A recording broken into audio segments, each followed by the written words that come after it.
So, you love Little Nightmares. You can't get enough. You're patiently waiting for the next installment, but we all know Bandai Namco likes to take their sweet time. And that's all well and good, but we need to get that creepy, cute, spooky, puzzly fix. Bacon is good for me. I get it. So I put together a list of the 10 best games that'll keep us preoccupied until we can return to the nowhere again. What Remains of Edith Finch is our number 10 on the list. If you're a fan of hauntingly beautiful storytelling, this is a must-play. Right at the beginning of the game, it invites you to explore the Finch family home through a series of short stories told from the perspective of each deceased family member. They all have their own voice, literally, style, and unique mystery. Both this game and Little Nightmares do a stellar job of creating immersive worlds that draw you in with just about every factor. It's a game made by Annapurna Interactive, who made other really impressive games like Stray and Outer Wilds, so if you've played either of those, you know how playful and immersive they can make their stories. Well, yes, What Remains of Edith Finch skillfully shows moments of curiosity and wonder. It certainly doesn't shy away from sadness and introspection.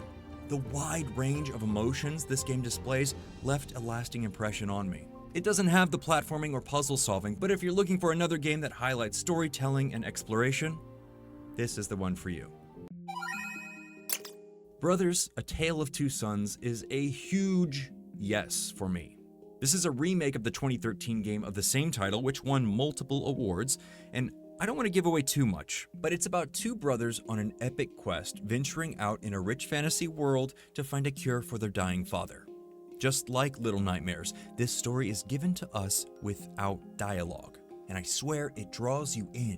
You can play with a friend or alone, in which case you'd be controlling both brothers at the same time, each one with a different half of your controller. And I definitely think another interesting part of this game is the art direction. It's got a mix of fantasy and realism akin to that of Fable, but it really complements the narrative. The environments are dense, lush, and varied. It's kind of like looking at a detailed painting or piece of art while doing a puzzle. You could say the same about Little Nightmares too. If you love inventive puzzles, story, and high fantasy concepts, you'll love this one. The next one on the list is a title called Gris. This is just a piece of art in every way. First and foremost, a platformer.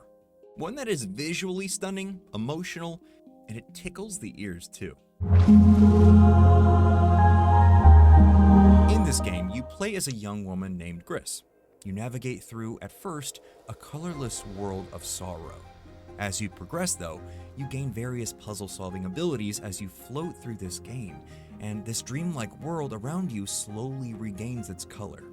In fact, the color and design plays a crucial role in the storytelling. That's all I'm gonna say. It's not too hard, but if you love watercolor visuals and twinkling audio, you'll love this quote-unquote cozy game. Dark was the first game that was suggested to me after I finished Little Nightmares 2, and it was a perfect suggestion.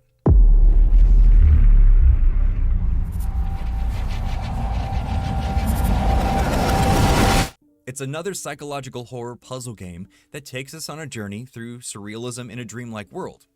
Sound familiar? You play as Lloyd, a boy who seems to be stuck within a lucid dream. The surroundings loosely tell a story about what's going on in his dreams, but you'll have to do some thinking, and they definitely don't hand you the story on a silver platter. It's all told through environments and visual cues. No dialogue. If Little Nightmares puzzles weren't enough for you, Dark has some seriously interesting, difficult, and creative ones.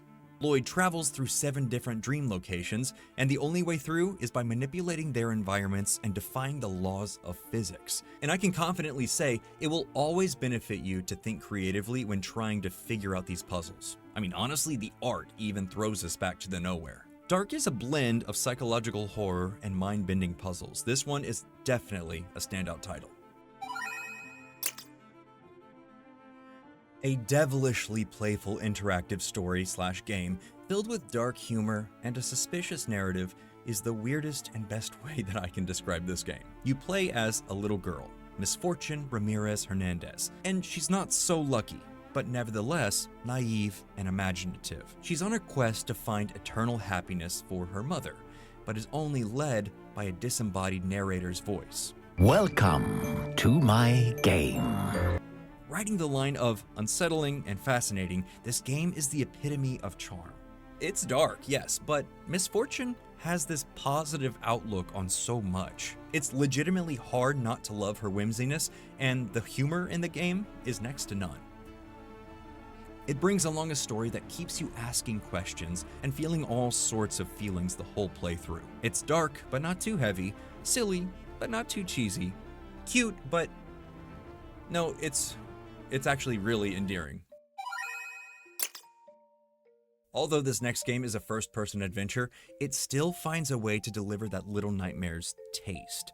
Among the Sleep is a horror adventure game that places you in the shoes, or pajamas, of a 2-year-old navigating their nightmares in search of their missing mother. I love this game because it also offers that childlike perspective that just makes the whole world seem bigger, scarier, and more mysterious. The developers knew this too. Krillbite Studios took the atmosphere into heavy consideration while making this game, you can tell. The senses of fear and wonder are all too effective when just navigating a simple corridor. And it gets intense too. These puzzles and chases actually offer a bit of a challenge. Something to keep in mind is you're a baby, so you have to rely on wit to outsmart any kind of monsters you may come across. Who knows? This is a great one if you're looking for that psychological horror storytelling from a weird perspective.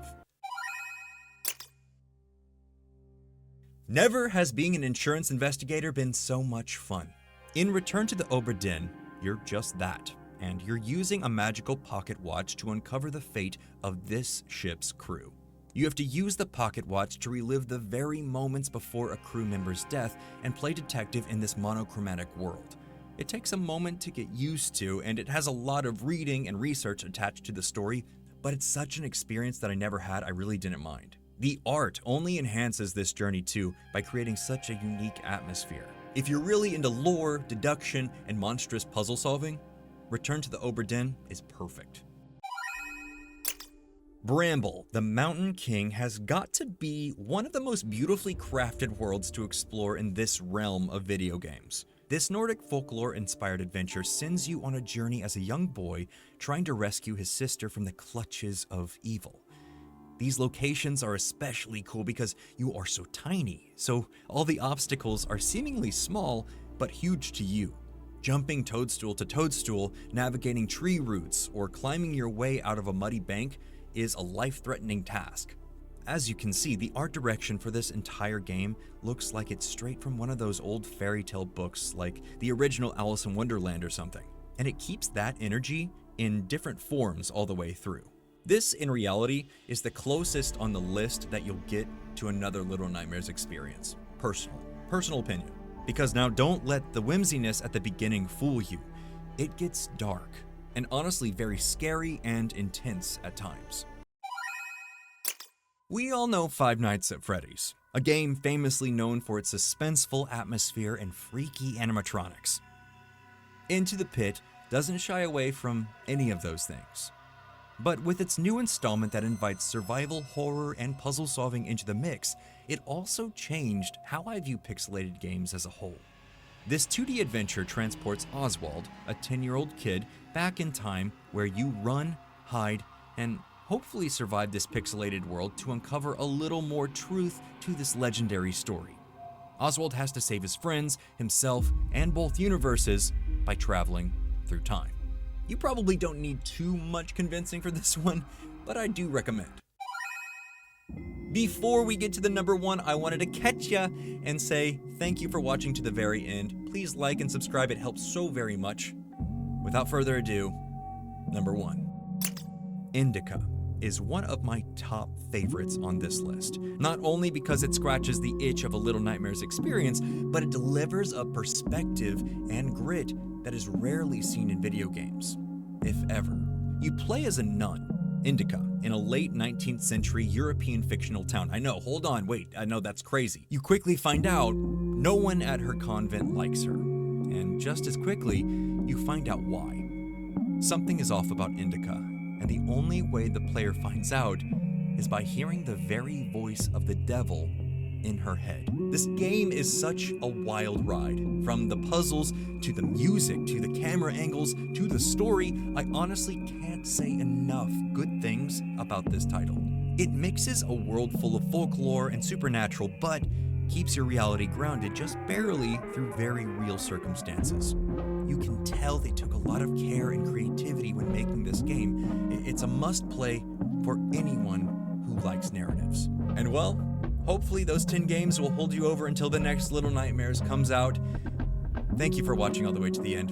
I really appreciate it. I'll see you next time. Peace!